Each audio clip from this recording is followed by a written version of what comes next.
দুনিয়াতে উলঙ্গ আইসি এই সাদা কাপড়টার জন্য, এই সাদা কাপড়টার জন্য আইসি দুনিয়াতে। পুরুষ মানুষ ঢাকার দরকার নাই, সাদা কাফন দেখলে অন্তরের মধ্যে কি আসে? একটু ভয়।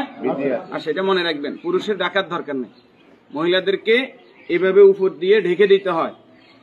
মরণের হরে জীবিত থাকতে দরকার নাই। কি কন? আমার মেয়ে, আমার স্ত্রী, আমার বোন, আমার মা বেপরদায় চলে, আমরা হইলাম দায়ুস।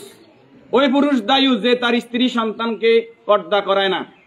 আপনি থাকতে আপনার স্ত্রী কিভাবে ফেরিওয়ালার সামনে যায় আলু ফ্রাইস কিনে, আপনি দেশে থাকতে, আপনি এলাকা থাকতে আপনার স্ত্রী কিভাবে মার্কেটিং করে যায়, এভাবে বাজার সদাই করে, আপনি পুরুষ কেন পর্দার ব্যাপারে সচেতন নয়? আপনার উপযুক্ত মেয়ে ওড়না ছাড়া ঘর থেকে বের হয় কিভাবে?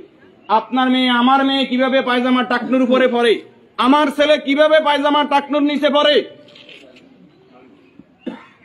আমার টাকা দিয়ে আমার ছেলে সিগারেট খায়, আমার টাকা দিয়ে, আমার টাকার এমবি খরচ করে আমার ছেলে মেয়ে ঘরের মধ্যে গান বাজনা করে। আপনি পুরুষ উদাসীন, আপনার খবর নাই। খোদার কসম, দায়ুস ওই পুরুষ যে পুরুষ তার পরিবারকে দিন শিক্ষা দেয় না, কোরআন শিক্ষা দেয় না, পর্দার কথা বলে না। আর দায়ুস জাহান্নামে যাবে। এই দুনিয়াতে আসছে সাদা কাপড়টার জন্য, শুধু এই সাদা কাপড়টা অ্যারেস্ট করার জন্য।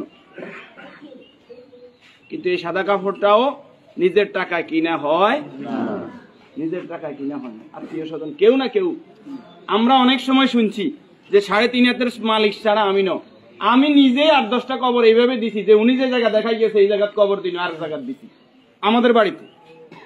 কথা কি বুঝতে পারছেন? উনি যে জায়গা দেখাই গেছে ওই জায়গায় দিতে পারি নাই বিভিন্ন কারণে। ওই জায়গার মধ্যে হয়তো পুরান কবর পড়ছে, অথবা ওই জায়গার মধ্যে খাদ গর্ত বেশি, পানি হয়ে গেছে।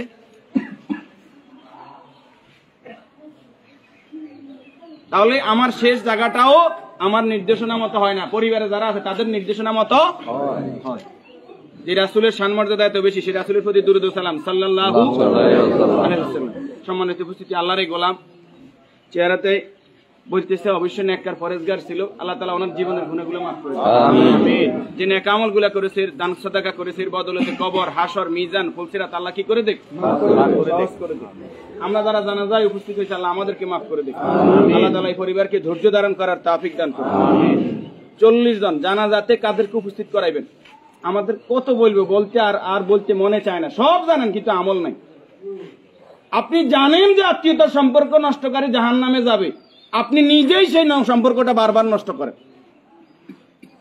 আপনি জানেন যে আগে সালাম দিতে হবে, আপনি সালাম দেন না।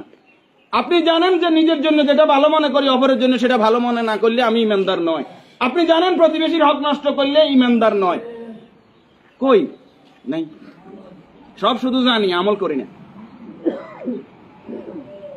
আমাদের মাঝ থেকে আমলটা দূরে সরে গেছে।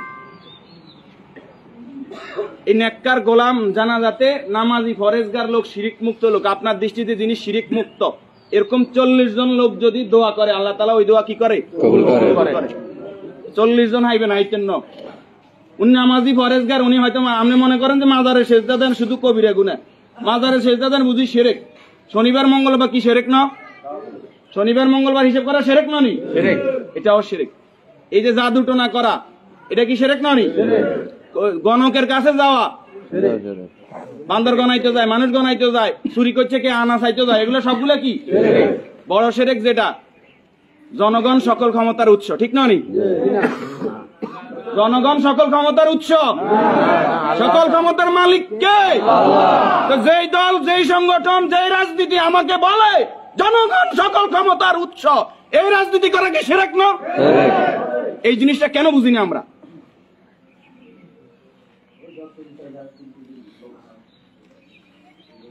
আপনি মুখে বললেন জনগণ সকল ক্ষমতার উৎস, অন্তরে আপনি বলবেন যে হ্যাঁ আল্লাহ সকল ক্ষমতার উৎস, এটা তো আল্লাহ মানে না। মুখে যেটা বলতে হবে অন্তরে এক থাকতে হবে। তাহলে সকল ক্ষমতার মালিক কে? আল্লাহ। আর যারা রাষ্ট্র ক্ষমতায় গিয়ে, একজন মুমিন ইসলামী রাষ্ট্র ব্যবস্থার বাইরে যাওয়ার কোনো সুযোগ নাই।